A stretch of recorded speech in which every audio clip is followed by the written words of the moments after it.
अष्टांग हृदय का अध्याय 2 हो जाता है जिसका नाम होता है दिनचर्या। एक्चुअल में दिनचर्या से जो मीनिंग होता है वो होता है जो आपका डेली रूटीन है, जो डेली रूटीन है जो आप दिन भर में करते हैं उसको बोलते हैं दिनचर्या। समझ में आती है इतनी बात।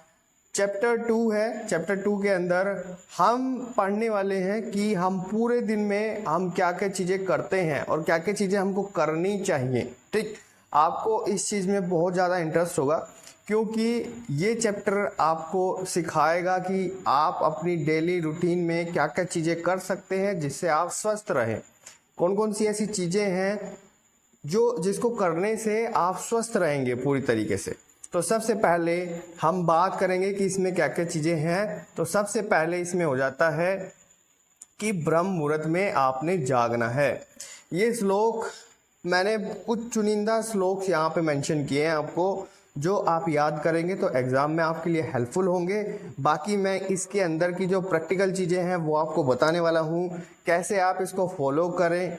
एक्चुअल में आप इस चीज़ को सीखें क्योंकि एग्ज़ाम पॉइंट ऑफ व्यू से कुछ भी नहीं होता है, चीज़ों को रट के भी आप एग्ज़ाम दे सकते हैं, अच्छे मार्क्स गेन कर सकते हैं। बट एक्चुअल में जब तक आप उसे सीखेंगे नहीं तो कोई फ़ायदा नहीं होता उस चीज़ का। इन्होंने क्या कहा है, पहला जो श्लोक हो जाता है, श्लोक मैं नहीं बताऊंगा, बस कुछ चुनिंदा श्लोक मैंने यहाँ पे मेंशन किए हैं। जैसे ये वाला जो श्लोक है, पहला जो श्लोक है, श्लोक पढ़ने से पहले मैं बता देना चाहता हूँ ये जो कंटेंट है ये हमने वैद्य ताराचंद की पुस्तक से लिया है, बुक से लिया है। ठीक, आप चाहें तो आप उसको परचेज कर सकते हैं। मैंने स्क्रीन पे एक नंबर दिया है, आप उसको उस पर मुझे बता सकते हैं, व्हाट्सएप कर सकते हैं अगर आप इंटरेस्टेड हैं तो। ठीक है, मैं बात करूंगा उनसे ज़्यादा से ज़्यादा डिस्काउंट के लिए। ठीक है, तो चलिए इसमें स्टार्टिंग में है कि ब्रह्म मुहूर्त में आपने जागना चाहिए। तो इसमें एक श्लोक है, ब्रह्मो मुहूर्ते उत्तिष्ठते, ब्रह्मो मुहूर्ते उत्तिष्ठेत स्वास्थ्यो रक्षार्थमायुष शरीर चिंताम निर्वर्त्य कृतशोच विधिस्तते। इसका मतलब हो जाता है कि अगर आप स्वस्थ रहना चाहते हैं, अच्छी आयु चाहते हैं कि आपको कोई डिजीज ना हो, आपको कोई बीमारी ना हो मेरी पूरी लाइफ में, ठीक, तो आपको क्या होगा, अपनी आयु यानी अपनी एज की क्या करनी होगी, प्रोटेक्शन करनी होगी, रक्षा करनी होगी, अपनी आयु की रक्षा करनी होगी। आपको अपने आप को हेल्थी रखना होगा। उसके लिए आप सुबह सुबह यानी प्रातः काल ब्रह्म मुहूर्त में उठे। अब ये क्या होता है ब्रह्म मुहूर्त? ठीक, ब्रह्म मुहूर्त होता है जो ब्रह्मा का मुहूर्त है, यानी कि उस समय ब्रह्मचर्या स्टार्ट होती है। यानी उस समय क्या है, उसको ब्रह्म से मतलब होता है जिसने सृष्टि की रचना करी, तो उसे आरंभ काल बोला जाता है। ठीक है, वो जो मुहूर्त होता है वो आरंभ काल, या वो जो समय होता है वो आरंभ काल होता है। तो वो कौन सा समय होता है? पूरे दिन का, पूरी रात का, पूरी रात का, यानी एक पूरे दिन का ये कौन सा समय होता है? तो प्रतिदिन जो सूर्योदय जब होता है यानी सूर्य उदय होता है उससे 1.5 घंटे पहले आप इंटरनेट पे चेक कर सकते हैं कि सूर्य किस टाइम पे आज उगने वाला है। ठीक, किस टाइम से सूर्य निकलेगा, राइज होगा, उस टाइम से आप 1.5 घंटा पहले का जो मुहूर्त लगाएंगे उस टाइम पे आपने उठना है। फिर क्या करेंगे, जैसे ही आप अपनी सैया को त्याग देते हैं, यानी जहाँ आप अपने बिस्तर से उठ जाते हैं, तो उसके बाद आपका जो खाना है ना वो पच जाता है। जीर्ण से मतलब होता है पच जाए। ठीक, इस चीज़ का आपने ध्यान रखना है कि मेरा खाना तो आज पचा हुआ है। वैसे अगर नहीं भी पचा होगा तब भी कोई दिक्कत नहीं है। आपने क्या करना, मल मूत्र आदि का त्याग करना है, जैसे ही आप नॉर्मली करते हैं सब लोग घर पे।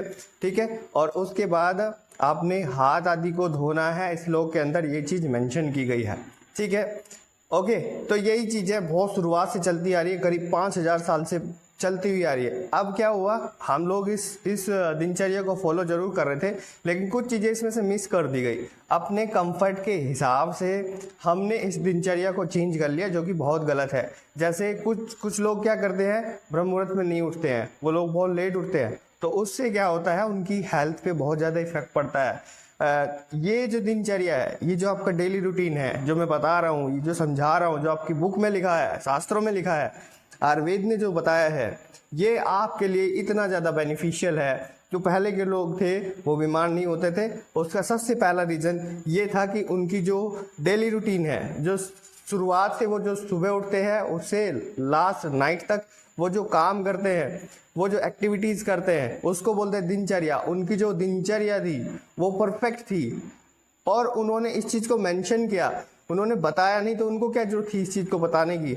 उन्होंने बताया, हमारे शास्त्रों में लिखा, ताकि हम लोग उस चीज को फॉलो कर सके, हम भी स्वस्थ रह सके, ठीक है। बट एक्चुअल में हमने अपने कंफर्ट के हिसाब से इस चीज को चेंज कर दिया, जो कि नहीं करना चाहिए, जो कि गलत है, ठीक। मैं आपको बता रहा हूँ, आप इन चीज़ों को फॉलो करके अपनी एज को भी बढ़ा सकते हैं, आयु को बढ़ा सकते हैं, आपको बुढ़ापा लेट से आए, ठीक है।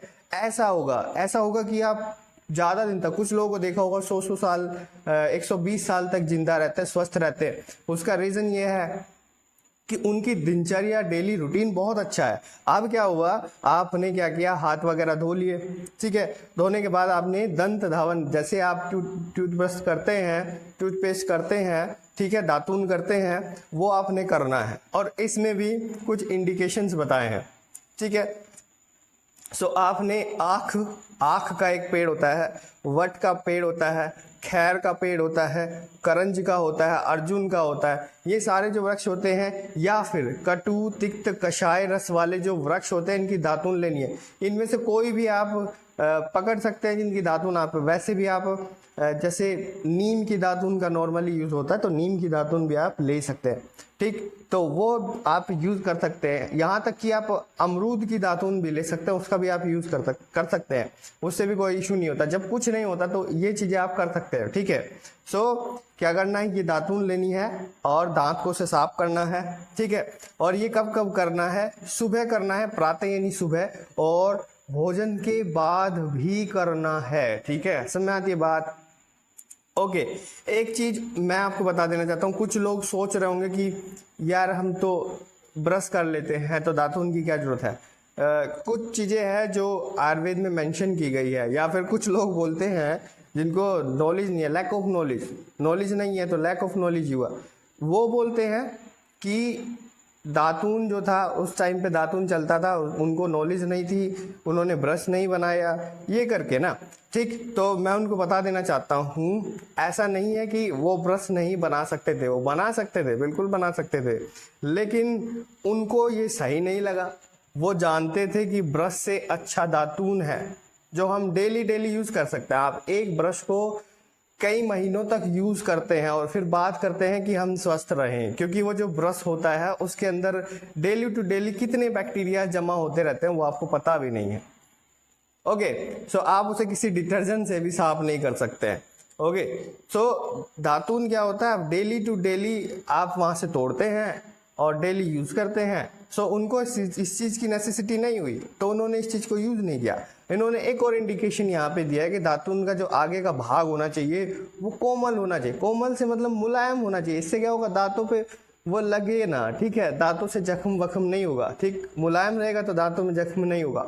और यह छोटी उंगली, जो छोटी उंगली होती है हमारी, जो कनिष्ठ उंगली होती है, जो सबसे छोटी उंगली होती है, उसकी जो मोटाई होती है उसके अनुसार ये होना चाहिए, ठीक है। और सीधा होना चाहिए, 12 अंगुल तक लंबा होना चाहिए। जब मैंने स्टार्टिंग में दातून करना स्टार्ट किया था तो मैंने दातून जब तोड़ा था तो मैं इसी कंफ्यूजन में था कि मेरे को ये पता नहीं था कि कितना बड़ा दातून लेना है, कैसा लेना है, किस साइज का लेना है। वो यहाँ पे मेंशन किया गया है, इसीलिए शायद उन्होंने मेंशन किया है कि जो आपकी कनिष्ठ उंगली होती है, जो सबसे छोटी उंगली है आपके, 5 जो उंगलियां होते हैं आपके, उसमें सबसे छोटी है हाथ की उंगली, सबसे छोटी उंगली है आपकी, उसके समान उसका जो है क्या होना चाहिए, वो मोटी होनी चाहिए, उतनी मोटी होनी चाहिए। और जो आगे का भाग है उसका कोमल होना चाहिए। और 12 अंगुल आप ऐसे करके, ऐसे जो एक अंगुल होता है ऐसे करके आपने अपने अंगुल रखने हैं, ओके।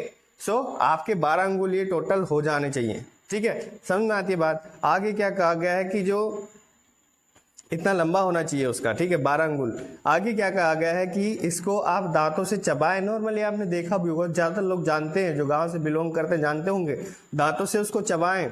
और जब आप उसको चबाते हैं तो चबा करके उसको, उसके जो क्या बोलते हैं, जो रेशे होते हैं वो निकल जाते हैं। चबाते हैं तो उसको कभी चबा के दिखना, कड़वी लगती है बहुत लोगों को, बट एक्चुअल में स्टार्टिंग में कोई चीज़ कड़वी लगती है आपने जब आप कोई चीज़ नहीं खाते, स्टार्टिंग में उसको खाते तो वो अजीब लगती है ना, लेकिन आप रेगुलर उसको खाना स्टार्ट कर देते तो फिर वो अजीब नहीं लगती है, फिर वो अजीब नहीं लगती, फिर वो अच्छी लगती है। ऐसे ही क्या होता है, जो रेगुलर करते हैं उनको अच्छी लगती है, ठीक है।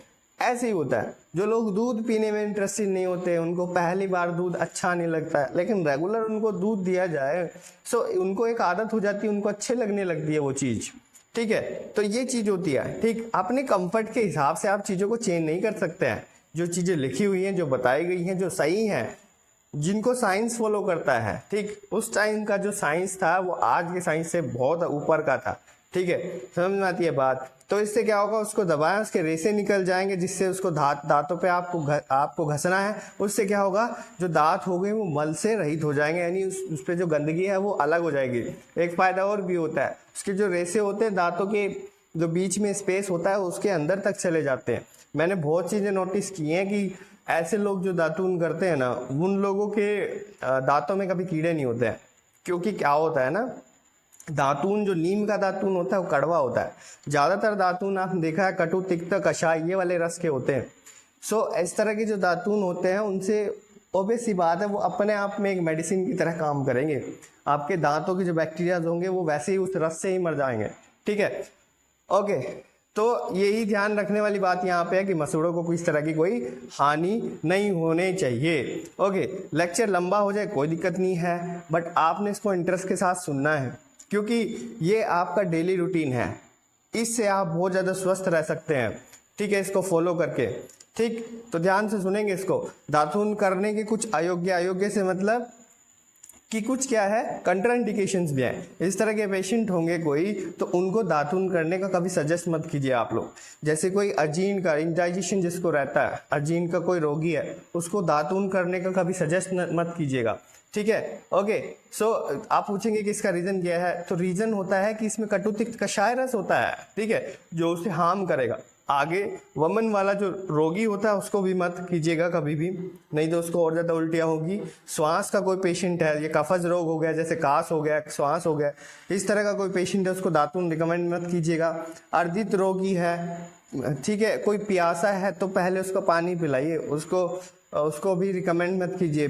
तो मतलब जब आपको प्यास लग रही हो तो उस कंडीशन में भी आपने दातून नहीं करना, पहले प्यास को बुझाना होता है। फिर मुंह को, जब मुंह पाक हो गया, यानी मुंह में छाले हो रहे हैं, तो उस कंडीशन में नहीं करना है, क्योंकि जो थोड़ा सा हार्ड होता है, मतलब सॉफ्ट आप कितना भी बना ले पर दातून थोड़ा सा हार्ड होता है, वो लगता है उनमें, ठीक है। और आपने देखा होगा कुछ डॉक्टर्स लोग बोलते हैं कि मॉडर्न डॉक्टर लोग भी बोलते हैं कि जब आपके मुंह में छाले हो गए तो उस टाइम पे आप पेस्ट ना करें तो ज़्यादा बेटर होगा, ठीक है। अब आप बात करते हैं कि हृदय रोगी है, ठीक है। यहाँ पे भी एक कंडीशन आती है कि आप फिर अर्जुन के छाल लेकर के वहाँ से, जैसे अर्जुन की छाल का यूज़ होता है, तो वो अर्जुन की छाल आपने उनको देनी है, जो हृदय रोगी होता है उसको दें आप रेगुलर दूध के साथ। और दूसरा है कि अर्जुन की जो ये होती है, क्या बोलते हैं इसको, ब्रांच होती है या अर्जुन की दातून होती है, उसका यूज आपने कर सकते हैं हृदय रोगी के लिए। फिर जो नेत्र और सिरो रोगी होते हैं, जिनको चश्मा वगैरह लगा, तिमिर रोग है, या फिर सर दर्द रहता है, सिर का कोई रोग है, वातज पित्त कफ, कोई भी रोग वहाँ पे हो जाए, जैसे हेडेक हो गया है, ठीक है, माइग्रेन है, या किस तरह का भी कोई रोग है, तो उस कंडीशन में भी आपने उनको कहना है कि आप दातून ना करें, ठीक है, आप दातून ना करें। ओके, उस कंडीशन में फिर कुछ पेस्ट होते हैं जो आयुर्वेद के अंदर हैं, उन पेस्ट को आप बना सकते हैं, नॉर्मली दांतों पे लगा सकते हैं, ठीक है। समझ में आती है बात। आगे बढ़ते हैं हम कि भाई वमन के रोग वाला जो व्यक्ति होता है वो दातून नहीं करेगा, ये मैंने बता दिया, ठीक है।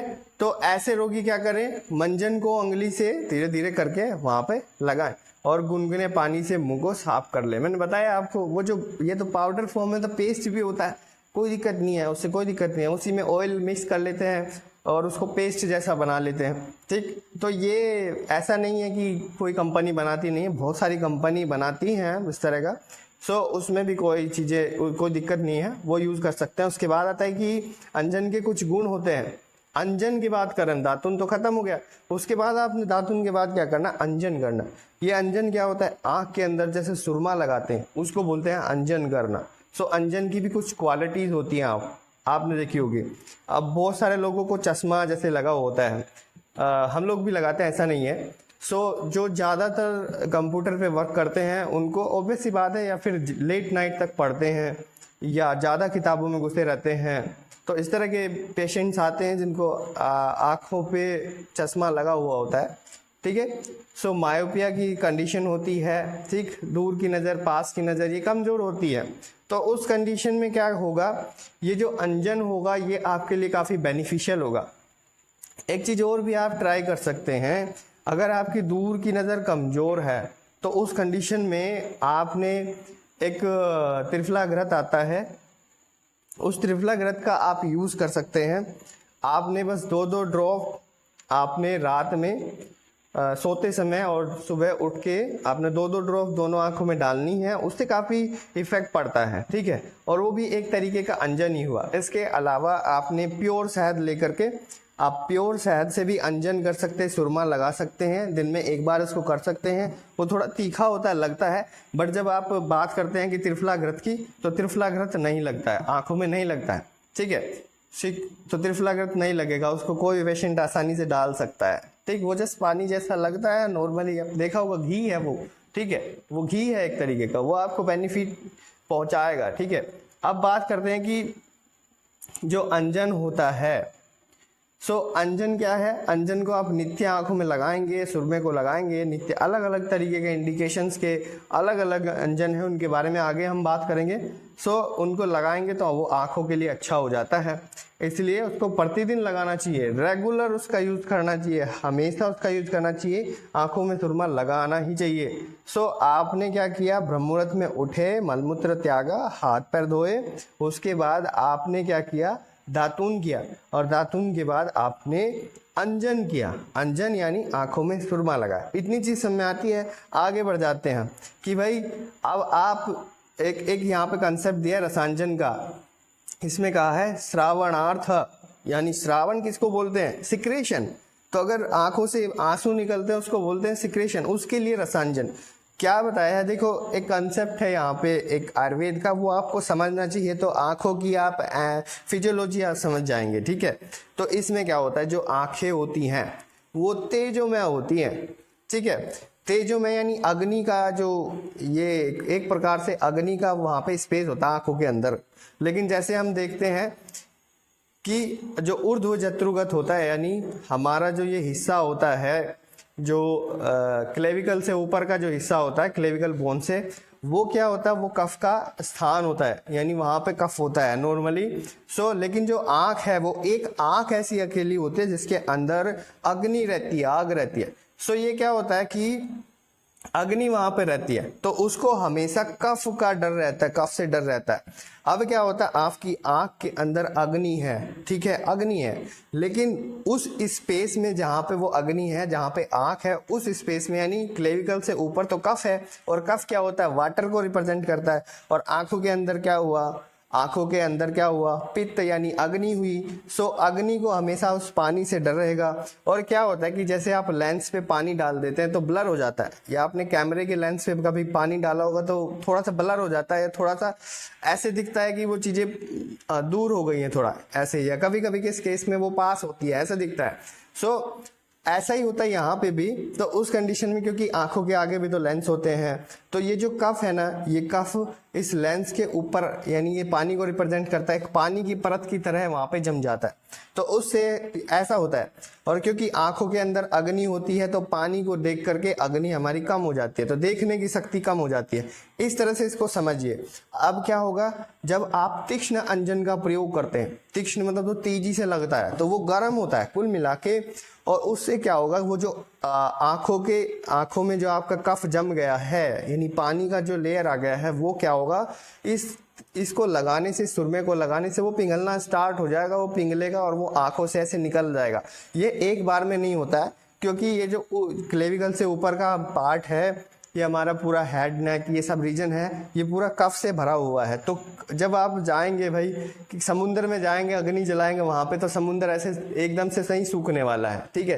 या किसी नदी में जा करके आप आग जला दें, आप बोलें कि हाँ ये सारा पानी ऐसे वेपोराइज हो जाएगा, तो वो नहीं होने वाला ऐसी, ये तो फिर फालतू की बातें हुई, ठीक। तो वहाँ पे क्या होगा, वो धीरे धीरे होगा, धीरे धीरे होगा, धीरे धीरे क्या, कैसे, इन द सेंस कि आपको उसमें 4 से 5 या 6 महीने भी लग सकते हैं। तो ये चीज़ें धीरे धीरे होगी। बाकी आपने देखा तब तक आप चश्मा वगैरह का यूज़ कर सकते हैं, बाकी मॉडर्न में तो इसका कोई ट्रीटमेंट नहीं है, ठीक है।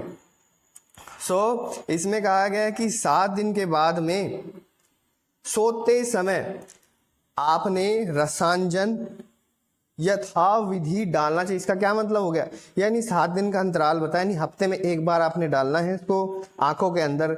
आप स्वस्थ हैं तब भी आप हफ्ते में इसको एक बार डालें, ठीक है। तो इसको डालें रसांजन को, जिससे क्या होगा वो आंखों में लगेगा, और अगर वहाँ पे कफ जम गया है, क्योंकि ये तो कफ का स्थान है, कफ जम गया है तो इन द सेंस कि वो क्या होगा, सिक्रेट हो जाएगा, वहाँ से पिघल जाएगा और निकल जाएगा, ठीक है, वो वाली कंडीशन होती है।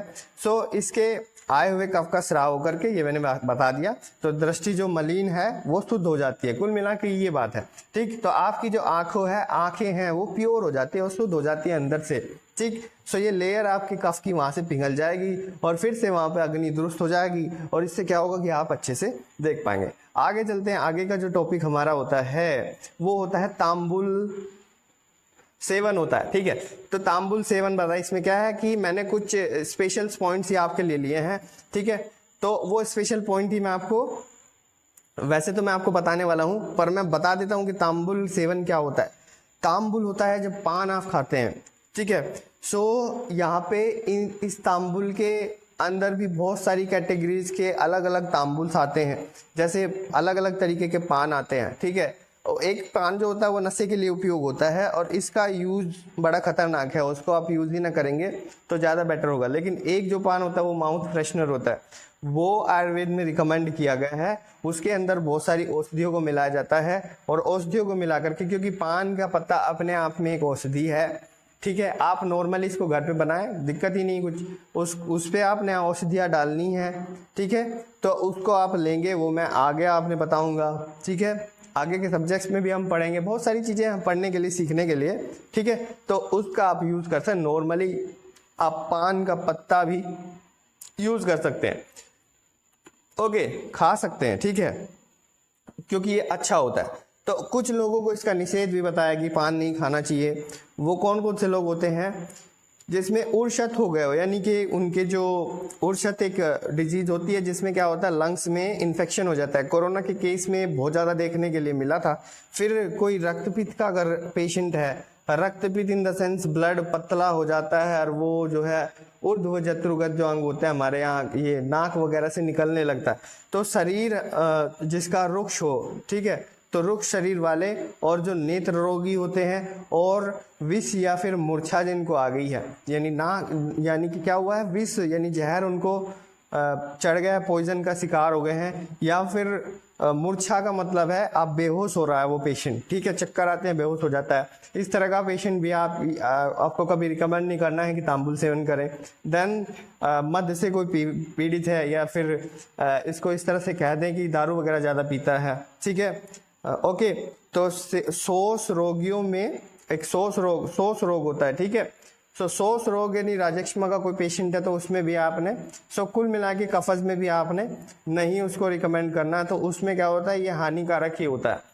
ये ज़्यादातर जो बीमारियां थी बीच में आम हो गई थी, इसलिए एक पूरी शताब्दी निकल गई, या फिर 100 साल का समय निकल गया करीब। एक पूरी जनरेशन ने सोचा कि पान खाना निषेध ही होता है, क्योंकि इस तरह की जो बीमारियां थी वो सब में आ गई थी, और ये जो हमारे पूर्वज थे वो लोग जानते थे, ठीक है, कि इस तरह की बीमारी होगी तो हानिकारक होगा। तो उन्होंने पहले ही सबको बताया था कि इस तरह की बीमारियों में इसका इंडिकेशन नहीं है, मत लें। इसीलिए आज हमारी धारणा ये बन गई है कि वो लोग सोचते हैं कि ये हमेशा हमेशा के लिए अब ये निषेध हो गया, बट एक्चुअल में ऐसा नहीं है। इसके इफेक्ट भी होता है, फ़ायदा भी होता है, बट इसमें कुछ कंट्रा इंडिकेशंस भी हैं। सो वो मैंने आपको बताई, ओके।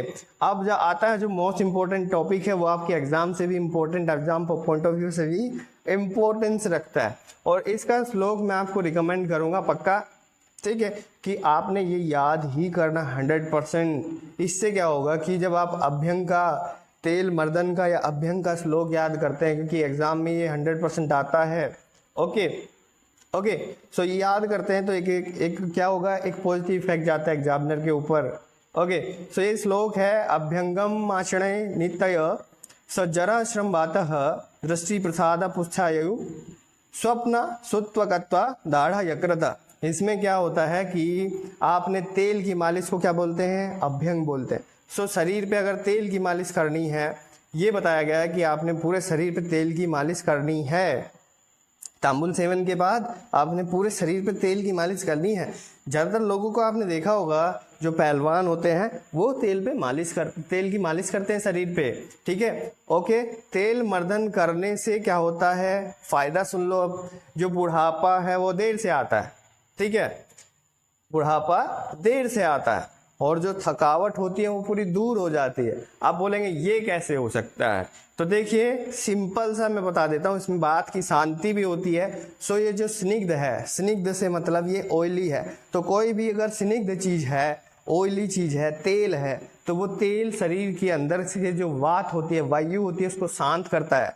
एंड वात, विटेटेड वात is also responsible for the, ये जो आपकी थकान होती है या फिर जल्दी बुढ़ापा आ जाता है, इन चीज़ों के लिए कौन रिस्पॉन्सिबल है, आपके शरीर में पेन हो रहा है, इन चीज़ों के लिए कौन रिस्पॉन्सिबल है, वायु, विटिएटेड वात दोष। ओके, ये रिस्पॉन्सिबल है, यानी प्रकोपित वात दोष रिस्पॉन्सिबल है इस चीज़ के लिए।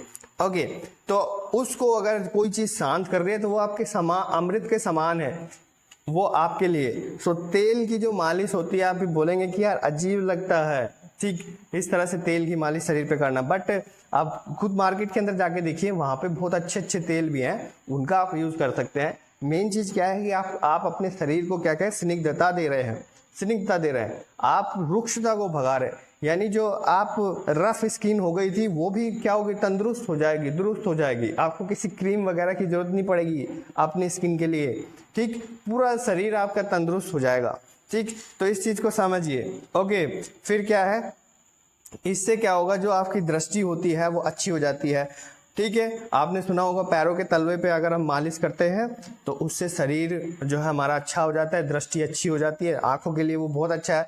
डॉक्टर लोग भी इस चीज़ को सजेस्ट करते हैं, जिनकी आंखों में कोई दिक्कत हो रही होती है तो बोलते हैं रात को सोने से पहले आपने आपके जो पैरों के तलवे होते हैं उन पर मालिश आपने करनी है, ठीक है। किसी भी तेल से कर सकते हैं। फिर क्या होगा, शरीर आपका पुष्ट होता है, यानी पोषण मिलता है शरीर को, तो फिर माल न्यूट्रिशन की कंडीशन नहीं होती है, और आयु की आपके शरीर में आयु की वृद्धि होती है, सुख पूर्वक आपको नींद आती है। वैसे आप देखिए, आप तेल मालिश जब कराते हैं शरीर, आप सिर की तेल मालिश करा के दे, आप सिर से आप समझिए, सिरोभ्यंग जब आप कराते हैं, सिर में तेल की मालिश करते हैं, उसको सिरोभ्यंग बोलते हैं। तो सिरोभ्यंग जब आप कराते हैं तो आपको बहुत अच्छी नींद आती है। ये आप घर पे भी करके देख सकते हैं, देखा भी होगा बहुत लोगों ने। आपकी जो त्वचा है, स्किन अच्छी हो जाती है, मैंने बताया सुंदरता बढ़ती है इससे, और शरीर आपका दृढ़ हो जाता है। तो आप इतने कॉस्मेटिक्स यूज करते हैं, फालतू के कॉस्मेटिक्स यूज करते हैं, इतना पैसा वहाँ पे वेस्ट करते हैं, बट यहाँ पे एक सिंपल सा आप ऑयल लगा के मालिश कर सकते हैं, क्योंकि इसके बाद तो आपने स्नान करना ही है, स्नान करना ही है। ओके, सो स्नान से पहले तो आप, यानी नहाने से पहले तो ये मालिश आप कर सकते हैं। फिर है कि तेल मालिश की भी कोई निषेध है, जैसे कोई कफ से कोई पेशेंट है, कफ का कोई पेशेंट है, जैसे श्वास का कोई रोगी है, तो उसमें कंट्राइंडिकेशंस है, उसमें आप निषेध है, उसमें नहीं देना है। जो वमन विरेचन से शुद्ध हुआ व्यक्ति, अभी अभी उसने क्या कराया, पंचकर्म कराया, तो उस तरह के पेशेंट को नहीं देना है। और दूसरा है कि अजीर्ण होने पर अभ्यंग नहीं देना है। इंडाइजेशन की किसी को शिकायत है तो वहाँ पे भी आप नहीं देंगे, इंडाइजेशन की शिकायत में भी आप नहीं देंगे, ठीक है। क्योंकि ये जो स्निग्ध होता है, यानी ऑयली जो चीज़ें हैं ना, वो एक्चुअल में कफ को बढ़ाती है, और जो इंडाइजेशन है वो कफ की वजह से होता है। तो आप अगर शरीर पे तेल की मालिश रेगुलर करते हैं तो वो चीज़ें सिद्ध हो जाती है, नहीं तेल अंदर तक पहुंचता है, पूरी स्किन उसको एब्जॉर्ब करती है, तो उससे क्या होता है, आपके डाइजेशन पे इफेक्ट पड़ता है।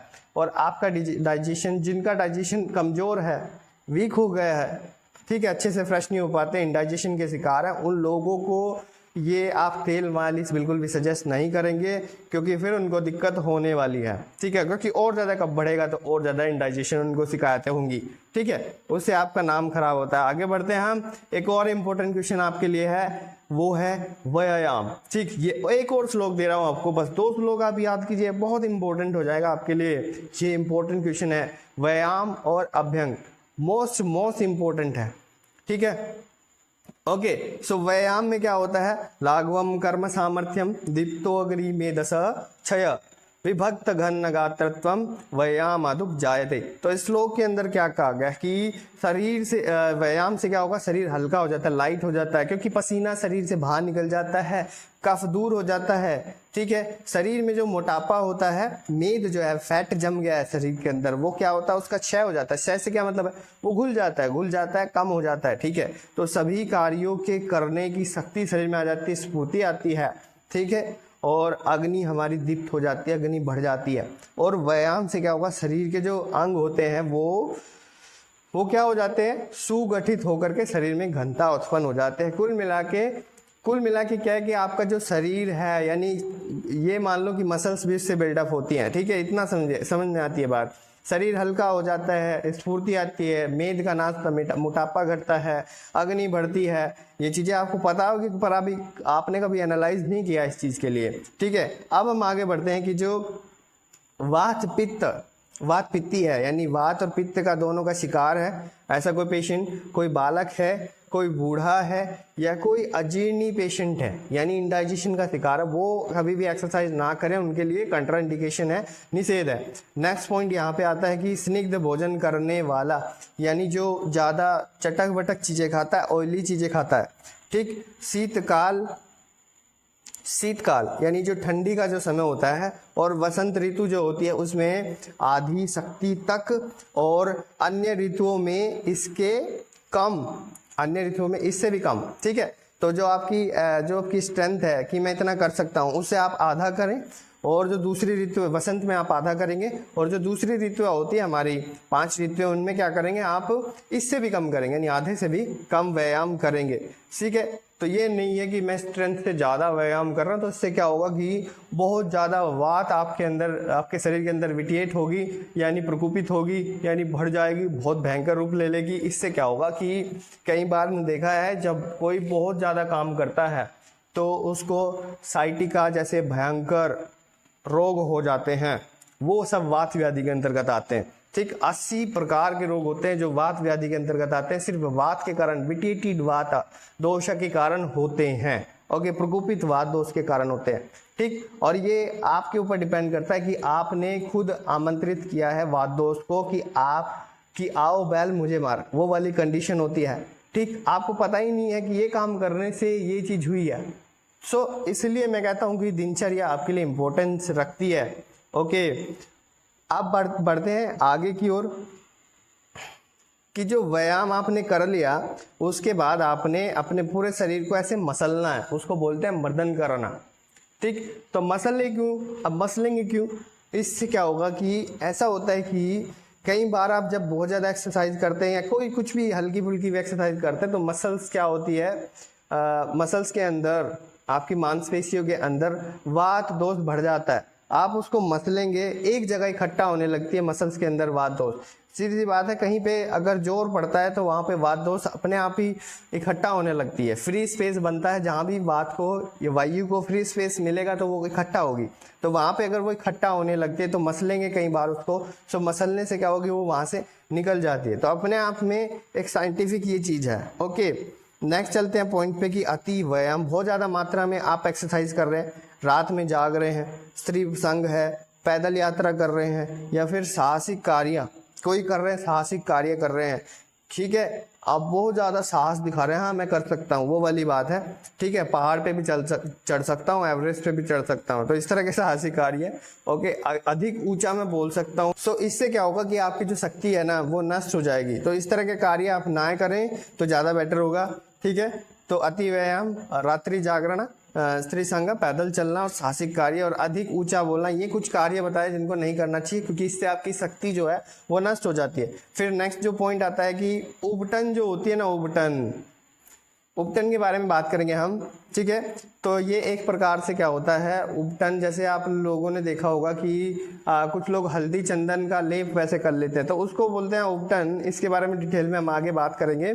उबटन से क्या होगा, जो मेद है वो घुलने लगता है और कफ का नाश हो जाता है। इतनी ज़्यादा इंपॉर्टेंस खासा नहीं रखता है, यहाँ पर लिखा हुआ जरूर है, बट डेली रूटीन में इतनी खासा इंपॉर्टेंस नहीं रखता है, क्योंकि इसका रेगुलर यूज भी अच्छा नहीं है, ठीक है। तो आगे बढ़ जाते हैं, और आपके लिए इतना खासा इंपॉर्टेंट भी नहीं है, क्योंकि इतना ज़्यादा यूजफुल भी नहीं होता है।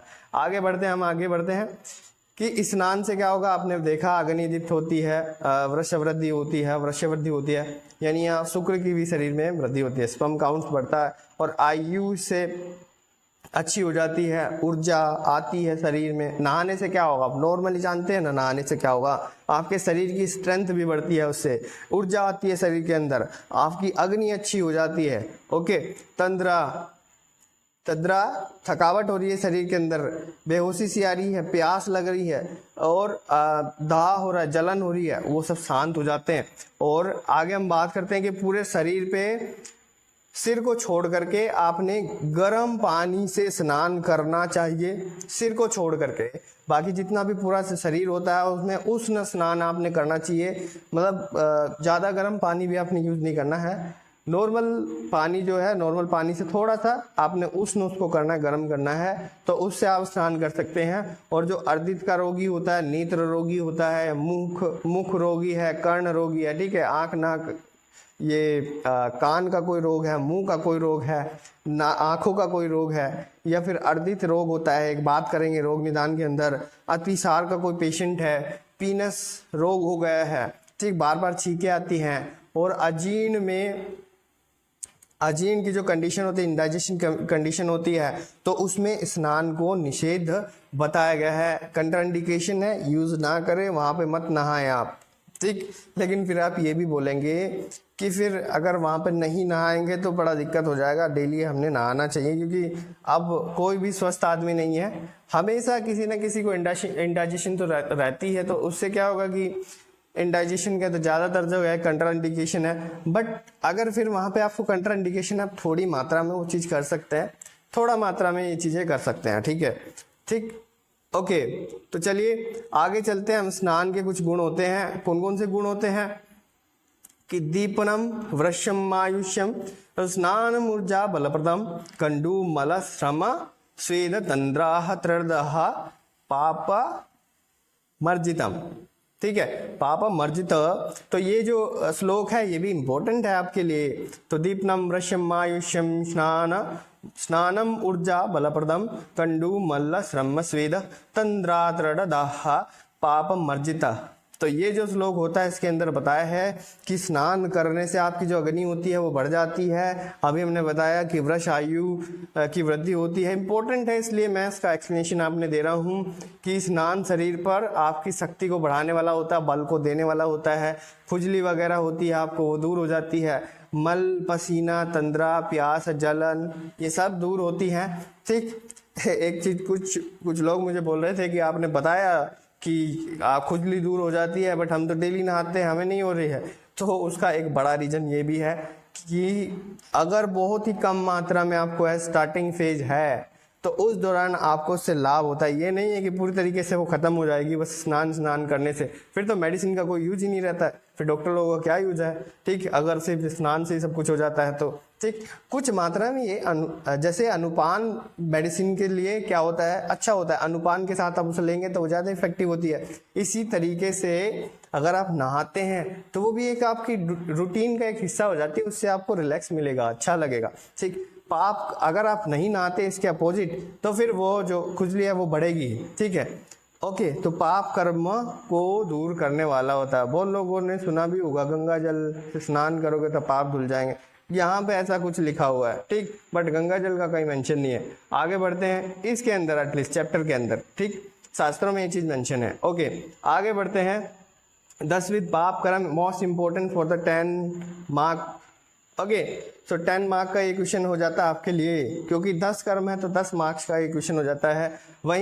वहीं अगर ये श्लोक आप मेंशन कर देते हैं तो ये जो क्वेश्चन है जो 10 मार्क का है तो 2 या 3 मार्क्स आपको ऐसे ही यहाँ पे श्लोक को देखकर ही मिल जाएंगे, ठीक है।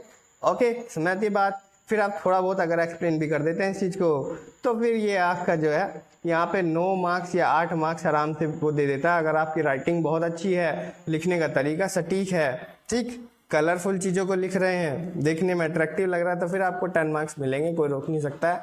आगे चलते हैं। हिंसा स्थेय अन्यथा कामम पौशुन्यम पौरुषानृत अभिन्ना अलाप व्यापादम अभिद्वा द्रग्वी पर्ययम पापम कर्मेति दशधा कायवाद मान शेषतेज। क्या कहा गया है कि 10 प्रकार के ऐसे कर्म होते हैं जिनको करना ही नहीं चाहिए, ठीक है, जिनको त्याग देना चाहिए। तेज से क्या मतलब है? त्याग देना चाहिए। तो इस तरह के पाप कर्म होते हैं, ये पाप कर्म बताए गए हैं कि ये पाप होते हैं, इनको करना पाप है, ठीक है। सो ये 10 कर्म होते हैं। कौन कौन से काम होते हैं 10 जिनको त्याग देना चाहिए? सबसे पहला जो काम होता है आपका होता है हिंसा, ठीक, आपने हिंसा नहीं करनी है। उसके बाद दूसरा क्या है? चोरी नहीं करनी होती। दूसरा कर्म क्या होता है? चोरी नहीं करनी होती। अन्यथा काम, अन्यथा काम मतलब कि बेमतलब का सेक्सुअल इंटरेक्शन नहीं करना है, ठीक है, ओके। देन चौथा जो काम होता है कि किसी की चुगली आपने नहीं करनी होती है, ये चौथा काम होता है। फिर मैं 5वां जो कर्म बताया इसके अंदर, वो बताया है कि आपको किसी को कठोर वचन नहीं बोलने हैं। कठोर वचन इन द सेंस की कड़वी बातें नहीं बोलनी है, ठीक। 6 जो छठी जो बात इसमें कही गई है, छठा जो कर्म पाप कर्म के अंदर आता है वो है आपको झूठ नहीं बोलना है, ठीक, ओके। 7वां जो कर्म आता है कि बिना प्रसंग की बात नहीं करनी, बिना मतलब की बातें आपको नहीं करनी है, ठीक है, बिना फालतू की बातें आप उन्हें किसी से नहीं करनी है, ये आता है 7वां जो है। 8वां जो होता है वो आता है दूसरे प्राणियों का बुरा करने का विचार आपने अपने दिमाग में नहीं लाना है कि मैं किसी का बुरा करूं। देन 9th जो आता है, 9वां जो कर्म आता है पाप कर्म के अंतर्गत, वो आता है कि दूसरों के गुणों से आप जलना नहीं है। अगर दूसरा आदमी मेरे से आगे निकल गया है इन द सेंस कि उसके अंदर कुछ अच्छी क्वालिटीज हैं, इस वजह से वो वहां उस स्टेज तक पहुंचा है, तो मैं उसको देख करके जलूं ना, ईर्ष्या ना करूं उससे। ये 9वां जो कर्म होता है। इसके अलावा एक 10वां कर्म होता है कि शास्त्रों के विपरीत आपको विचार रखना नहीं है, यानी आपको नास्तिक नहीं होना है, आपने आस्तिक होना है। जो शास्त्रों में कही गई है बातें उनका आपने आचरण करना है, ठीक है, उनको फॉलो आपने करना है, ठीक है। तो ये 10 कर्म होते हैं। और एक चीज बता देता हूँ, कुछ लोग पर्सनैलिटी डेवलपमेंट के कोर्स को परचेज करते हैं, उसको फॉलो करते हैं। तो पर्सनैलिटी डेवलपमेंट अगर ये कोर्स आप करते हैं तो आपने देखा होगा ज्यादातर जो इंस्टीट्यूट हैं वो कराते हैं, सबसे पहले हमें ये 10 कर्म बताते हैं, ये 10 कर्म बताते हैं। वो बताते हैं कि 10 कार्य ऐसे होते हैं जिनको पाप की श्रेणी में बताया गया, इनको करना ही नहीं है। आपको अपनी पर्सनैलिटी को अगर डेवलप करना है तो ये 10 चीजें आप हमेशा के लिए छोड़ दें, ठीक। सो इससे क्या होगा कि आपकी जो पर्सनैलिटी होती है वो डेवलप होती है, यानी आपकी पर्सनैलिटी में निखार आता है, ठीक, आपकी क्वालिटीज बढ़ती हैं, ठीक है, ऑटोमेटिकली। और आप ये चीजें करके देखिए, इनको याद कीजिए और एक एक चीज को याद कीजिए, और जो भी आप करते हैं अगर एक भी चीज इनमें से करते हैं वो छोड़ के देखिए, आपके जीवन में एक पॉजिटिव इसका इफेक्ट आपको दिखाई देगा। नेक्स्ट चलते हैं 27वां जो पॉइंट इसमें है। पॉइंट पे आप बिल्कुल भी मेंशन नहीं कीजिए, आप ध्यान मत दीजिए, क्योंकि मैंने जो है यहाँ पे पूरा चैप्टर आपको ये नहीं किया। अब कुछ पॉइंट जो थे जो एक्स्ट्रा मुझे लगे कि ऐसा है कि वो कहीं यूज नहीं होते, उनका डिसयूज है, तो मैंने आपको इस बुक से मैंने कुछ चुनिंदा पॉइंट्स आपको जो इम्पोर्टेंट है आपको सीखने चाहिए वो आपके लिए रखे हैं, ठीक। जो सार भाग होता है वो उसका रखा है, जो इम्पोर्टेंट चीज़ें वो रखी हैं। फिर क्या है इसमें कि दूसरों से मिलने पर पहले आपने अभिवादन करना है, ठीक है, आप नमस्ते करेंगे या कुछ भी जिस हिसाब से आप अभिवादन करते हैं आप उसको आप कैसे हैं ये पूछें, कुशल हैं ये पूछें, और प्रसन्न मुख रहे, हमेशा आप स्माइलिंग फेस से रहें, अच्छा रहें, ठीक है, और कृपालु आप होना चाहिए, आपके हृदय के अंदर दया होनी चाहिए, ये बताया है। देखिए मैं आपने बता रहा हूँ इस चैप्टर के अंदर आपको डेली रूटीन में आपको क्या क्या चीज़ें करनी चाहिए, यानी ये चैप्टर जो है ना वो आपको खुद में अपने आप में देख रहे होंगे कि ये आपकी पर्सनैलिटी को डेवलप करने वाला एक चैप्टर बनाया गया है, जिसको फॉलो करके आप देखेंगे आपकी लाइफ में एक पॉजिटिव इफेक्ट आया है। अकेले सुख ना भोगे कभी भी, मतलब इन द सेंस कि दूसरा बेचारा बहुत ज़्यादा गरीब है, उसके पास खाने के लिए कुछ नहीं है और आप पैसे उड़ा रहे हैं, ठीक, आप उसको देख भी नहीं उसकी तरफ को, तो अभी अकेले कभी सुख आपने भोगना नहीं है, थोड़ा डिस्ट्रीब्यूट करना है, दान देना बहुत अच्छी बात होती है। और सभी जगह सभी का विश्वास और सभी पर अविश्वास न करें।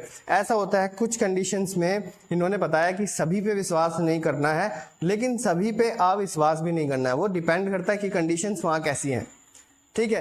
तो कंडीशंस के ऊपर डिपेंड करता है कि आपको वहाँ पे विश्वास उन पे करना है या फिर नहीं करना है, ठीक है। तो यह भी ना कहें कि मैं उसका शत्रु हूँ या फिर वह मेरा शत्रु है, या इस तरह की बातें आपने नहीं करनी है। अपमानजनित जो बातें होती हैं, ठीक है, या फिर आपका जो मालिक है जहाँ पे आप काम करते हैं उसके प्रति भी आप कठोर वचन नहीं बोलेंगे। छोटी छोटी चीज़ें होती हैं जो आपको डेली यूज में आपको लेनी चाहिए। फिर है कि दूसरों से जिस प्रकार प्रसन्न हो उसी प्रकार का बर्ताव आपने करना चाहिए। अपनी इंद्रियों पे आपको कंट्रोल करना चाहिए। ये नहीं है कि आप उन्हें गालियाँ दे रहे हैं या फिर उस तरह का बिहेव कर रहे हैं। अगर कोई आदमी स्माइलिंग फेस के साथ नहीं रहना चाहता है, वो चाहता है कि मैं सीरियस मूड के साथ रहूं, तो आप उससे कभी मजाक नहीं करेंगे। यानी जिस तरह का वो बर्ताव चाहता है तो उसी तरह का बर्ताव आप उसके साथ करेंगे, ओके। और अपनी जो इंद्रियां होती है, सेंसेस रहते हैं, उनको कंट्रोल में थोड़ा रखेंगे, वाणी को कंट्रोल में रखेंगे, बातें थोड़ी अच्छी करेंगे, ठीक। इन चीज़ों पे हाथ पैर को कंट्रोल में रखेंगे, थप्पड़ वगैरह नहीं चलाएंगे, तो वो कंट्रोल में रखनी चाहिए अपनी इंद्रियां जो होती है। नेक्स्ट इन्होंने कहा कि रात्रि या दिन में चैतन्य पूजा और ध्वजा और ये चंडाल की जो छाया होती है इनको नहीं लागना चाहिए। एक केस में बता देता हूँ आपको।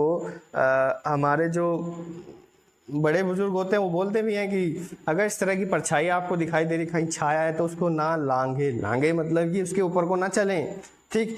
ये गंदी आदतें होते हैं, बैड मैनर्स होती हैं, वहाँ पे नहीं चलना चाहिए। रीज़न मैं इसका नहीं बता सकता, बट इससे निगेटिविटी आती है माइंड के अंदर, बस इतना ही मैं आपको भी बता सकता हूँ, ठीक है। अगर आप इसका रीज़न जानते हैं कि इस तरह की चीज़ें नहीं करना चाहिए, ठीक है, या फिर कहीं पे कोई झंडा पड़ा है तो उसके ऊपर पैर रख के नहीं चलना चाहिए, कोई पूज्य चीज़ है तो उस पर पैर रख के उसको लांघना नहीं चाहिए, ठीक है, बच के चलना चाहिए उससे। सो अगर आप इसका रीज़न जानते हैं तो कमेंट में मेरे को कमेंट करके आप बता सकते हैं। नेक्स्ट चलते हैं कि भस्मतुष, मलादि, कंकण और मिट्टी का जो ढेर होता है और बलि की जो भूमि होती है जहाँ पे पशुओं की या किसी भी की बलि दी जाती है, और स्नान की जो भूमि होती है उसको भी लांघना नहीं चाहिए। थोड़े से मैनर्स बताए गए हैं कि गहरी नदी में तैर करके पार ना करें, उससे आप कोई खतरा है, संदेह युक्त नाव न। फिर ये चीज़ें वो हो जाती हैं कि ज्ञान फैलने वाली बात हो जाती है, बट एक्चुअल में ये चीज़ें आपको फॉलो करनी चाहिए। जैसे घोड़े की ज़्यादा देर तक सवारी ना करें, अनजान वृक्ष पर नहीं चढ़ना चाहिए, ठीक है। और एक चीज़ बताता हूँ कि बहुत बुद्धिजीवी भी हमसे पढ़ते हैं या पढ़ रहे होंगे, जिनके माइंड में क्वेश्चन आ रही है क्या बोल रहे हैं, फालतू की चीज़ें लिखी हुई है इसके अंदर। बट एक एक को अगर ढूंढेंगे आप, साइंटिफिक चीज़ें ढूंढेंगे कि ये क्यों नहीं करनी चाहिए, क्यों नहीं करनी चाहिए, तो आपको कुछ ना कुछ इसका रीज़न ज़रूर मिलेगा, ठीक है। जैसे मैं एक कहानी एक चीज़ आपको बताता हूँ, साइंटिफिक लॉजिकल चीज़ें। सो इमली का एक पेड़ होता है, इमली के पेड़ में बाकी पेड़ों की तुलना में इमली के पेड़ के आसपास जो होता है ऑक्सीजन का लेवल बहुत ज़्यादा कम होता है। और अगर आपके आसपास कहीं इमली का पेड़ है तो रात में उसके पास जाइए, आप जा कर के देखिए वहाँ पे क्या होता है, कोई भी पशु पक्षी उस पेड़ पे बैठा हुआ, कोई भी पक्षी आपको बैठा हुआ नहीं मिलेगा, पशु उसके नीचे सोया हुआ नहीं मिलेगा। उसका रीज़न क्या है, बल्कि बाकी के जो पेड़ होते हैं वहाँ पर मिलते हैं लेकिन इमली के पेड़ पे नहीं मिलते हैं। उसका क्या रीज़न है? ये रीज़न नहीं है कि वहाँ भूत प्रेत है, ऐसा कुछ नहीं है। वो रीज़न है कि वहाँ पे ऑक्सीजन का लेवल बहुत ज़्यादा कम होता है। और रात में जब आप सोते हैं तो आपकी बॉडी रिलैक्स पोजीशन में होती है। रिलैक्स पोजीशन में होती है। वहाँ पे ऑक्सीजन आपको क्या रिक्वायरमेंट होती है, और ऑक्सीजन आपको प्रॉपर वे में नहीं मिल पाती, तो उस कंडीशन में क्या होगा आपको पता भी नहीं चलेगा आपकी डेथ कब हो गई। ओके, ये चीज़ें होती हैं। और ये चीज़ें क्या है कि हर कोई समझता है, पशु पक्षी भी समझता है, ठीक है। तो ये बहुत सारी चीज़ें उन्होंने बताया है, जैसे अंगों को मोड़कर उगड़ू नहीं बैठना चाहिए, ये चीज़ें बताई हैं, इनको आप फॉलो करेंगे। जैसे मुंह ढक करके जुभाई लें, कोरोना काल में बहुत लोगों को समझ में आया, इससे पहले बोले थे कुछ नहीं होता, लेकिन कोरोना काल में उनको समझ में आई है, ठीक है। ओके, छींक भी लें तो मुँह ढक कर लेंगे, क्योंकि ये गुड मैनर्स में आती हैं चीज़ें। ओके, फिर क्या है कि अगर आपको थकान होने से पहले ही थकान हो रही है, आपको पता चल गया है कि आप बहुत ज़्यादा बोल रहे हैं या आपने परिश्रम किया है, बहुत ज़्यादा एक्सरसाइज किया है, लेकिन आपको क्या है थकावट होने लगी है, ठीक है। तो उस कंडीशन में क्या होगा, आपको पता चल जाता है थकावट होने वाली है, उससे पहले उस काम को रोक दें, क्योंकि जब आप थक जाएंगे तो पूरी एनर्जी आपकी वेस्ट हो जाएगी, ठीक है। आप उसको अगले दिन कर सकते हैं। इससे क्या होगा, जब आप पूरे थक जाते हैं अच्छे से, तो आप एक तरीके से बीमारी को आमंत्रण दे रहे हैं, ठीक, एक तरीके से बीमारी को आमंत्रण दे रहे हैं, क्योंकि वात वही वात जो है बढ़ जाती है शरीर के अंदर। ठीक, तो इसमें बताया कि घुटनों को उठाकर नहीं बैठना चाहिए और रात्रि में वृक्ष के नीचे नहीं सोना चाहिए, कोई पेड़ के नीचे नहीं सोना चाहिए, चौपाल में, चौराहे में और दैत्य के पास, मंदिर में, और ये बहुत सारी चीज़ें, शमशान आदि में नहीं सोना चाहिए, नहीं रहना चाहिए वहाँ पे। ठीक है, सो वही चीज़ मैंने बताया कि दो ही तरह की पावर होती है, पॉजिटिव और निगेटिव। सो अगर आप नाइट के टाइम ये सारी चीज़ें करते हैं तो निगेटिव चीज़ों को आप अट्रैक्ट कर रहे हैं। फिर है कि सूर्य को प्राप्त सायं ग्रहण आदि किसी भी कार्य को किसी भी समय ना देखें। सूर्य को प्रातः, सायं यानी साय यानी सुबह शाम, या फिर एवं ग्रहण अगर हो रहा है तो उस कंडीशन में आपने सूर्य को नहीं देखना चाहिए। बहुत लोगों ने आपको बताया भी होगा, ये चीज़ें आम बातें हैं, मैं इनको फटाफट से पढ़ देता हूँ, आप समझदार हैं, समझेंगे इनको। चमकदार वस्तु या सूक्ष्म वस्तुओं को भी ना देखें, इससे आंखों पे रोशनी पे इफेक्ट पड़ता है। फिर है कि हमेशा जो चीज़ें त्यागनी चाहिए वो कौन कौन सी चीज़ें होती हैं कि सामने से कोई हवा आ रही है, लेकिन हम जो इन चीज़ों को अब नहीं त्याग पाते क्योंकि हमें तो कूलर के सामने बैठने की आदत हो गई है। हम ये चीज़ें कैसे जानेंगे? धूप, धूल, ओस और तेज हवा का सेवन आपने कभी भी नहीं करना है। धूल का सेवन नहीं करना है, धूप का सेवन नहीं करना है, ओस जो पड़ती है प्रातः काल तो उसका सेवन नहीं करना है, तेज हवा का सेवन नहीं करना है। विषम स्थितियों में आपने छींकना नहीं है। जैसे आप एक तरफ को करवट लेकर के सोए हैं, एक साइड में सोए हैं और आपकी कंडीशन भी सही नहीं है, बैठने की कंडीशन सही, लेटने की कंडीशन सही नहीं है, उस टाइम पे अगर आप छींकते हैं तो कुछ बॉडी में क्या डिफॉर्मिटीज आने की कंडीशन हो जाती है वो। ठीक, डकार या खांसी भी उस टाइम पे आपने नहीं करना है, क्योंकि उससे क्या होगा, डर रहता है कि आपका कोई अंग या शरीर, क्योंकि उससे क्या, ये एक प्रकार का वेग है। ठीक है, ओके, वेग है एक प्रकार का, बहुत तेजी से ये चीज़ें होती हैं। ठीक, तो भोजन आदि भी विषम होकर के नहीं खाना चाहिए, उससे डाइजेशन पे इफेक्ट पड़ता है। नदी के किनारे के ढेर या फिर वृक्ष की छाया में अपने नहीं बैठना चाहिए। ठीक है, ये सारी चीज़ें भी है। ठीक, लेकिन जब ज़्यादा गर्मी हो तो आप वृक्ष की छाया में बैठ सकते हैं। ये लिखी हुई चीज़ों पे भी ज़्यादातर आप विश्वास न करें, इनका साइंटिफिक लॉजिक ढूंढें, उसके बाद इन पे बिलीव करें। मैं बस यही कहता हूँ। राजा का द्वेषी, हिंसक पशु, पक्षी, विषैले जो सांप होते हैं और सींग वाले जो पशु होते हैं, इनसे थोड़ा बच के रहें। और वित्तहीन, चरित्रहीन से संबंध आपने नहीं रखना है। ठीक है, कैरेक्टरलेस व्यक्तियों की संगति में आपने नहीं रहना है। जिस तरह के लोगों की संगति में आप रहेंगे तो आप वैसे हो जाएंगे, लोगों की नज़र में एटलीस्ट। आप खुद की नज़र में नहीं हो रहे, लोगों की नज़र में हो रहे हैं, आप अपनी इमेज खराब कर रहे हैं। ठीक है, तो वो नहीं करना है आपने। और अपने से श्रेष्ठ से आप झगड़ा आप कभी भी नहीं करेंगे, क्योंकि वो आपसे अच्छा है, वो श्रेष्ठ है। ठीक, वो इंटेलिजेंट है आपसे। सायकाल में आपने भोजन नहीं करना, शाम के समय कभी भी श्रीसंग और नींद भी नहीं लेनी है। शाम के समय कभी सोना नहीं होता है। यज्ञ का भोजन, सार्वजनिक समूह का भोजन और वैश्य का भोजन और ब्याज खाने वाले का भोजन आपने नहीं करना चाहिए, क्योंकि वो गालियाँ देकर ही भोजन बनाएंगे आपके लिए। सो उस टाइम पे वहाँ पे नहीं करना चाहिए। और यज्ञ का भोजन भी सिर्फ ब्राह्मणों के लिए होता है, वो भी आपने नहीं करना चाहिए, आप उसको डाइजेस्ट नहीं कर पाएंगे। ठीक, आगे बढ़ते हैं हम। अब क्या है कि जो अंगों से वाद्य यंत्रों की नकल ना करें, पानी, अग्नि, पूज्यों के बीच से नहीं निकलें, और चिता का जो धुआं होता है और जो मद होता है उससे बचें। नॉर्मल सी चीज़ें हैं, आप इन चीज़ों को जानते हैं, ज़्यादातर चीज़ों को आप जानते हैं। खुद दिमाग से अगर सोचेंगे तो आप दिमाग से सोचेंगे, देखेंगे कि इन चीज़ों को मैं जानता हूँ। फिर एक चीज़ यहाँ पे दी हुई है, इसको आप नोट कर सकते हैं और यहाँ पे आप इसको अंडरलाइन कर सकते हैं, हमेशा के लिए स्क्रीनशॉट लेकर के रख सकते हैं। इसमें कहा गया है अष्टांग हृदय चैप्टर 2 दिनचर्या, इसके अंदर श्री वाग्भट जी ने कहा है कि स्त्रियों में विश्वास ना करें एवं उन्हें स्वतंत्र भी ना छोड़ें। इसका एक सेंस है, इसका एक मतलब है, और अगर आपको मतलब पता है तो आप मुझे बताएंगे कि क्यों लेडीज़ पे कोई विश्वास नहीं करना चाहिए, या फिर उनको इंडिपेंडेंसी भी इतनी नहीं देनी चाहिए। उस हिसाब से क्यों शास्त्रों के अंदर ये चीज़ लिखी है, क्यों आयुर्वेद के अंदर ये चीज़ लिखी है। लेकिन एक बात और बता दूं, कोई चीज़ लिखी है ना, वो कुछ कंडीशंस में फॉलो हो सकती है, हमेशा के लिए नहीं हो सकती है। तो क्योंकि आज का जो युग है वो भी कलयुग है, और ये जो बातें हैं ये पता नहीं किस युग से चलती हुई आ रही हैं। तो इसके पीछे एक साइंटिफिक फैक्ट है वो आप बताएंगे, ठीक है। आप कमेंट करके मेरे को बताएंगे कि वो चीज़ क्या होती है, आप इस पर रिसर्च करें, ठीक। आगे है कि लोकाचार, कि लोकाचार क्या होता है, यानी जो संसारिक जो है उसके साथ, संसारी लोगों के साथ कैसा आचरण करना चाहिए। बुद्धिमान व्यक्ति लोकाचार के लिए लोक यानी संसार, लोक क्रियाओं को देखकर उन्हीं के अनुसार कार्य करता है। संसार में जो एक्टिविटी चल रही है उन्हीं को देख करके करुणा, दया, ठीक है, ये त्याग, शारीरिक, वाचिक और मानसिक शांति जो होती है, दूसरों का कार्य स्वयं के कार्य की तरह करना, ये सद्व्रत है। तो करुणा, दया आपको दिखानी वहाँ पे, ठीक। त्याग दिखाना है आपको, शरीर, वाचिक और मानसिक शांति, दूसरों का कार्य, अपने कार्य को समझ करके ये कि ये दूसरे का नहीं है, मेरा है, उस हिसाब से आपको करना, उसको कहते हैं सद्व्रत, ठीक है। सद्व्रत यानी कि सुशील व्रत, व्रत मतलब आचरण, आपका जो आचरण है, काम करने का तरीका है, वो अच्छा होना चाहिए, सद् होना चाहिए, सत्व उसके अंदर दिखाई देना चाहिए, ठीक है।